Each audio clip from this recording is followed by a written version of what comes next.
야베스는 그의 형제보다 귀중한 자라. 그의 어머니가 이름하여 이르되 야베스라 하였으니 이는 내가 수고로이 낳았다 함이었더라. 야베스가 이스라엘 하나님께 아뢰어 이르되 주께서 내게 복을 주시려거든 나의 지역을 넓히시고 주의 손으로 나를 도우사 나로 환난을 벗어나 내게 근심이 없게 하옵소서 하였더니 하나님이 그가 구하는 것을 허락하셨더라. 아멘. 우리 매일 성경의 본문은 3장 4장이죠. 역대상 3장 전체 그리고 4장 전체의 분량이 굉장히 많습니다. 그 많은 분량 중에서 오늘 제가 준비한 말씀은 바로 우리가 잘 알고 있는 야베스의 기도라고 하는 부분, 야베스의 기도 9절, 4장 9절, 10절 이 두 절의 말씀을 가지고 나누려고 합니다. 사실 역대상은 우리가 지금 이번 주부터 좀 시작하고 있는데 사실 앞부분을 보면 굉장히 놀랍니다. 왜냐하면 엄청난 족보의 양이 있다는 것을 알게 되죠. 그래서 이 족보를 읽다 보면 사실 이름들도 굉장히 생소한 이름들도 많고 또 발음하기도 좀 어렵고 해서 9장까지 지금 1장부터 지금 오늘 4장인데 이제 9장까지 이 족보가 이어지는데 참으로 읽기가 조금은 좀 어렵다라고 생각되는 부분입니다. 근데 여러분 입장을 한번 바꿔서 생각을 해보세요. 이 족보 부분을 읽고 있는데 여기에 우리 할아버지 이름이 들어가 있고 우리 증조 할머니 이름이 들어가 있고 우리 가족의 우리 가문의 이름이 들어가 있다라고 하면 우리 읽는 마음이 완전히 달라질 거예요. 이 9장 많은 분량의 이 족보가 지겹기는커녕 좀 더 관심을 가지게 되고 연구하게 되고 그런 마음을 가지게 될 거예요. 그래서 우리 역대기 이 저자가 이 외 역대기를 쓰면서 역대기 상하를 쓰면서 족보를 가장 앞에 두고 이 이야기를 시작하는지 그 의미에 대해서 우리는 조금 살펴봐야 될 것 같아요. 사실 이 역대기 저자는 지금 이스라엘 포로로 끌려갔던 이스라엘 백성들 그 백성들이 돌아와서 다시 이스라엘 땅에 돌아와서 나라를 재건하고 그런 고토로 돌아온 그 과정 중에 이제 쓴 책입니다. 그래서 아주 긴 족보의 일부지만 우리 오늘 읽은 부분이 아주 긴 족보의 일부지만 이 우리가 읽지 않은 그 3장, 4장 그리고 그 전에 2장부터 시작해서 유다 지파와 그리고 다윗 왕가의 그런 족보가 많이 나열되고 있다라는 것을 알 수 있어요. 그렇다면 1장부터 9장까지 이 긴 족보 중에서 2장, 3장, 4장 유다 지파 그리고 다윗 왕가의 다윗 왕가의 그런 족보가 이렇게 많이 나열되고 있다라는 것은 아마 이 저자가 의도하는 바가 있을 거예요. 이 저자가 지금 전하고자 하는 메시지가 있을 거예요. 많은 분량이 할당되어 있다라는 것은 이 역대기 저자가 유다 지파와 다윗 지파의 이야기를 많이 하고 싶어 한다라는 것을 알 수 있어요. 우리가 이 족보는 마태복음에도 나오고 또 누가복음에도 나옵니다. 마태복음에 나오는 족보와 누가복음에 나오는 이 족보는 예수 그리스도가 누구인가를 설명하고자 하는 그런 족보죠. 그렇다면 지금 오늘 우리가 지금 이 3장, 4장에 걸쳐 있는 긴 이 족보는 바로 이 글을 읽고 있는 혹은 이 글을 그 당시에 직접 들었던 그 1차 청자들을 향해서 너는 누구인가? 너는 누구인가를 이야기하는 책이라고 할 수 있습니다. 바로 정체성이죠. 바로 이 정체성, 너는 누구인가? 우리는 누구인가? 그 이야기를 하고 싶은 것입니다. 지금 저자는 1차 청자인 바벨론 포로에서 돌아온 유다 백성들을 특별히 마음에 두고 이제 쓰고 있는 것입니다. 이 백성들은 이 고토로 돌아왔습니다. 바로 고레스 칙령에 의해서 예루살렘으로 또 이스라엘 땅으로 다시 돌아왔습니다. 그런데 그들이 맞닥뜨린 현실은 너무나도 막막했습니다. 이미 그 땅은 황폐되었고 이민족들과 혼합되어서 여러 가지 문제가 있었죠. 그래서 그들이 현실적으로 지금 가장 마음에 느끼고 있는 문제는 바로 이것입니다. 여기는 어디? 나는 누구? 여전히 우리는 하나님의 언약의 백성으로서 유효한가? 하나님은 우리를 버리신 것이 아닌가? 여전히 하나님은 우리의 하나님이신가? 우리는 여전히 다윗의 그 다윗 언약의 하나님, 그 하나님의 자녀라는 물음이 있는 겁니다. 그래서 역대기 저자는 거기에 그렇다라고 지금 대답을 하고 있습니다. 그래서 이 족보는 유다 지파 중심으로 다윗의 족보 이야기를 중심으로 이야기하고 있으며, 이 족보 이야기가 끝나는 이제 9장에서 끝나죠. 9장 다음에는 바로 다윗을 등장시키기 위해서 사울의 죽음부터 이 역대기는 시작을 하고 있는 것입니다.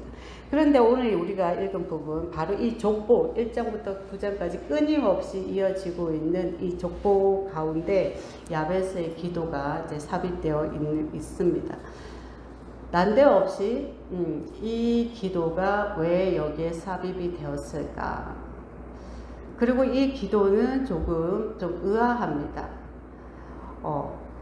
왜 어머니가 수고로이 이 아들을 낳았고 또 이 아들은 아주 귀한 아들이라고 부릅니다. 그리고 또 이 아들이 또 하나님에게 기도를 하고 복을 구하는데, 나의 지역을 넓히시고 나를 도와주시고 나로 환난을 벗어나게 해주시고 근심이 없게 해 주옵소서라고 기도하는데, 이 기도의 백그라운드가 뭘까?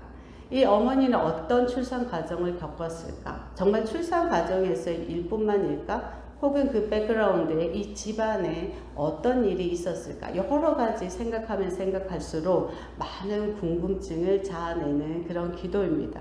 그런데 그 기도의 그 백그라운드는 우리가 정확하게 잘 알 수는 없습니다. 그런데 한 가지 우리가 알 수 있는 것은 이 기도가 응답되었다라는 거예요. 그 집안의 백그라운드 혹은 개인사의 어떤 것은 자세히 알 수는 없지만, 이 기도를 드렸더니 하나님이 바로 응답하셨다라는 것입니다. 우리의 관심은 또 여기에 있습니다. 아, 하나님이 응답하셨구나.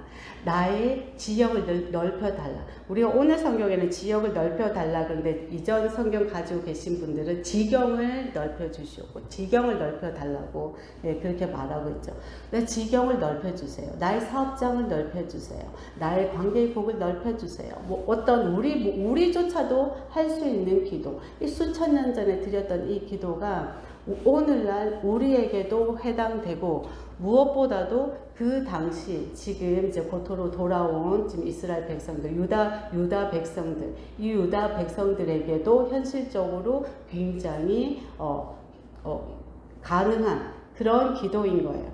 그래서 표면적으로 우리가 이해할 때 이 기도는 그 당시 1차 청자뿐만 아니라 오늘날 우리에게까지도 누구나 할 수 있는 기도입니다. 그런데 이 기도에 하나님이 응답하셨다라는 것입니다. 아까 제가 조금 전에 이야기할 때 이 백성들에게 지금 가장 현실적인 문제는 나는 누구인가 라고 했어요. 그 70년 가량의 그 포로 생활을 마치고 고레스 칙령에 의해서 이 땅에 다시 돌아왔을 때, 정말 하나님은 여전히 우리 하나님인가? 나는 여전히 하나님의 백성이고 자녀인가? 라는 그 물음에 정말 하나님께 기도를 하면 하나님은 나에게 응답하실까? 정말 그 하나님이 여전히 우리 하나님이어서 내가 그 하나님께 기도를 할 때 하나님이 내게 응답하실까? 그 질문에 오늘 대답은 그렇다입니다. 바로 야베스의 기도를 통해서 야베스가 기도를 할 때 하나님께서 이 평범한, 어떻게 보면 평범하기도 하고 우리 모두가 할 수 있는 이 기도에 하나님은 그렇다, 내가 응답한다라는 것을 보여주는 것은 아닐까. 그래서 이 족보가 나열되고 있는 그 가운데 이 야베스의 기도가 삽입되었던 것 아닐까라고 이제 생각을 해봅니다. 또 한편, 다른 한편으로도 저는 한번 생각해 봅니다. 이스라엘 백성들은 지금 출바벨론 했습니다. 우리가 전에 모세가 이제 이스라엘 백성들을 이끌고 출애굽을 했죠. 그리고 하나님이 약속한 땅, 바로 젖과 꿀이 흐르는 땅, 그 가나안 땅을 향해서 들어갔습니다. 그리고 그 땅에 들어가서 정복 전쟁을 치르고 그 정복 전쟁 치른 다음에 정착하기 위해서 많은 노력을 했습니다. 바로 그것과도 같이 오늘 이 백성들은 그런 과정은 아니지만 마치 모세가 그 백성들을 이끌고 가나안 땅을 향해서 약속의 땅에 하나님이 약속의 땅에 들어간 것처럼 오늘 이 바벨론을 나온 사람들, 바벨론 포로로 끌려갔다가 나온 이 사람들이 다시 그 하나님의 약속했던 땅, 하나님이 주신 땅, 그 땅에 들어가서 다시 정착을 해야 되는 것이에요. 그렇다면 모세가 이끌고 나왔던 그 이스라엘 백성들이 여호수아와 함께 정복 전쟁을 치르고 그 땅을 정복하고 그 땅에 다시 정착하고 살 때 우리 갈렙은 뭐라고 했습니까? 이 산지를 내게 주시옵소서라고 말했습니다. 바로 이 산지를 내게 주시옵소서라는 그 심정의 기도문, 그게 바로 내 지역을 넓혀 주시옵소서 라고 우리가 말할 수 있지 않을까. 그래서 이 족보를 적고 있는 이 저자는 족보를 적는 이 가운데 바로 이 대목, 이 지역을 내게 넓혀 주시옵소서, 확장시켜 주시옵소서, 이 지경을 내게 주시옵소서, 이 산지를 내게 주시옵소서 라는 심정의 글을 여기에 삽입한 것 아닐까라고 생각합니다. 만약 정말 갈렙이 얘기했던 이 산지를 내게 주시옵소서라는 심정으로 야베스가 나의 지경을 넓혀 주시옵소서라고 지금 고백하는 심정을 대변해서 적고 있는 거라면, 그렇다면 우리는 하나님의 도움이 필요합니다. 내 힘으로 온전히 이 땅을 정복하고 이 땅에 다시 정착해서 다시 이 땅에서 환난과 근심 없이 살아간다는 것은 힘듭니다. 바로 하나님이 주신 땅이기 때문에 하나님이 주시는 그 능력으로 이 땅을 다시 개간하고 이 땅에 다시 정착하기 위해서 많은 수고를 해야 되는 것입니다. 그러기 위해서 정말 우리가 표면적으로 살펴보았던, 그저 표면적으로 그냥 내 사업 잘 되게 해주세요. 그저 내가 먹고 사는데 큰 걱정 없게 해주세요. 그냥 환난 당하지 않게 해주세요. 그저 하나님, 임마누엘 하나님이 나와 함께 계셔서 그냥 나와 함께 잘 지내게 해주세요. 그런 단순한 기도가 아니라 그 너머에 하나님 나라를 위한, 하나님이 주신 그 땅의 회복을 위한, 바로 갈렙이 고백했던 그 심정의 그 기도를 이 저자는 이곳에 넣지 않았는가, 그렇게 생각할 수 있을 것 같습니다. 그렇다면 우리가 단순히 살펴봤던, 단순하게 생각하던 그 기도 너머에 아주 깊은 마음이 있는 것입니다. 이스라엘 백성들을 향해서 이 역대기 저자가 하고 싶은 말은 지금 유다 지파의 지금 족보와 다윗 왕가의 족보를 지금 자세히 적어 내려가면서 하고 싶은 이 이야기, 이 족보의 이 백그라운드 밑에는 뭐가 깔려 있냐면 바로 다윗 언약이 깔려 있거든요. 다윗 언약의 그 하나님이 다시 나의 하나님 되어주시고 내가 그 하나님께 기도드리는 백성 되게 해달라는 그 마음이 깔려 있습니다. 그렇다면 다윗은 어떤 사람입니까? 하나님이 내 마음에 합한 자라고 말했던 다윗입니다. 다윗의 아들 솔로몬이 그 아버지 다윗을 이렇게 말했습니다. 내 아버지 다윗은 성실과 공의와 정직한 마음으로 주와 함께 주 앞에서 행했다라고 이제 열왕기상 3장 6절에서 말하고 있습니다. 성실과 공의와 정직한 마음으로 행하는 것, 그것이 하나님 마음에 합한 자의 모습인 것입니다. 솔로몬은 또 어땠습니까? 솔로몬은 1000번제를 드리고 나서 꿈에서 하나님이 나타나셔서 무엇을 줄꼬라고 물었죠. 네게 무엇을 줄꼬라고 물으니 백성을 위해 듣는 마음을 달라고 기도를 했습니다. 여기에 이제 하나님이 응답을 하시죠. 하나님이 기뻐하시고 응답하시는데 백성들의 마음을 듣는 백성을 위해 듣는 마음을 달라고 했을 때 하나님은 지혜도 주시고 총명한 마음을 주셨다라고 기록되어 있습니다. 그리고 솔로몬이 구하지 않은 부귀와 영화도 주었다라고 되어 있습니다. 그렇다면 다시 야베스의 기도를 생각해 봅니다. 우리 성경에는 그가 말하길 복을 주시려거든 이라고 말하고 있습니다. 근데 이제 세 번역으로 보면 복에 복을 더하여 주세요 라는 표현으로 되어 있습니다. 우리가 하나님의 자녀가 된다는 것을 우리가 믿음으로 되었죠. 그러나 하나님 자녀로서의 삶에서의 성실, 공의, 그리고 정직한 마음, 또 백성을 위한 마음, 즉 이웃을 향한 마음, 이 모든 것들이 하나님을 기쁘게 한다라는 거예요. 그래서 이 기쁘게 한다는 이 삶의 어떤 태도, 하나님을 기쁘게 하는 그 삶의 모습, 이것들로 인해서 우리가 하나님께로부터 기도의 응답을 받는 거라고 저는 생각합니다. 우리가 그저 물질의 복만을 구하고 내 삶에서의 하나님의 나라를 세우지 못하고 하나님 뜻을 우리가 깨닫지 못한다면 우리는 이 땅에서 그저 겨우 먹고 사는 거에 그냥 만족하고 살아가야 할 것입니다.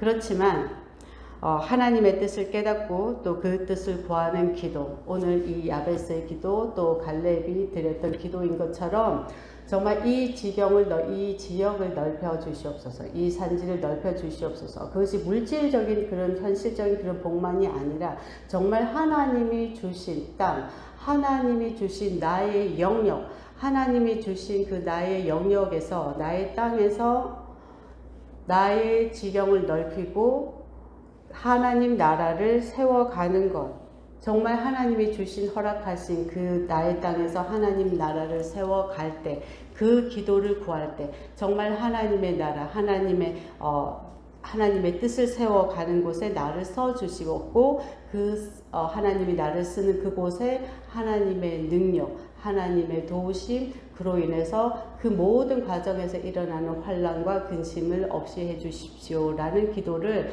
참으로 하나님이 기쁘게 받으실 줄로 저는 생각합니다. 역대기 저자가 오늘 백성들에게 우리는 누군가, 지금 이 글을 읽고 있는 너, 그리고 지금 이 글을 듣는 1차 청자인 너, 우리는 누군가, 바로 그 정체성을 깨우기 위해서 이 족보 이야기를 하고 있다면 우리는 이 야베스의 기도를 통해서 야베스처럼 우리도 당당하게 하나님 앞에 나아가서 하나님, 저에게도 하나님 나라, 하나님의 땅, 그 땅의 지경을 넓힐 수 있는 능력을 주시옵고 하나님이 나와 함께 하여 주시옵고 그로 인해서 모든 환난과 근심을 피하게 하여 주시옵소서라고 우리가 말할 수 있는 그런 존재입니다. 우리는 하나님의 자녀입니다. 우리가 유대인이기 때문입니다. 사도 바울이 로마서에서 이렇게 이야기했습니다. 표면적 유대인이 아니고 이면적 유대인이다. 그렇습니다. 우리는 표면적으로 유대인이 될 수 없습니다. 우리는 혈통으로나 모든 것으로 우리는 유대인이 될 수 없습니다. 그러나 우리는 믿음으로 이면적 유대인입니다. 그렇습니다. 우리도 다윗의 언약을 받은 유대인입니다. 그래서 우리는 그 믿음으로, 예수 그리스도로 인한 그 믿음으로 우리는 하나님 앞에 나아갈 수 있고 또 우리는 기도할 수 있고 그 기도의 응답, 하나님이 기쁘게 응답하실 그 기도의 응답을 받을 수 있습니다. 하나님이 주신 나의 지경, 나의 땅, 오늘 한번 생각해 보시기 바랍니다. 그 하나님의 땅의 그 지경, 그 지역이 넓이가 어떠한지, 그 지역이 지금 어느 정도의 범위에서 지금 더 넓혀 나가야 되는 건지, 지금 기경을 하고 그 땅을 윤택하게 해야 될 우리의 어떤 노력이 필요한지 우리가 우리에게 주신 그 땅을 생각해보는 하루가 되기를 원합니다. 네, 우리 기도하겠습니다. 네, 참으로 나에게 주신 땅, 그 땅이 지금 어떠한지, 항무지입니까? 그렇다면 기경해야겠죠.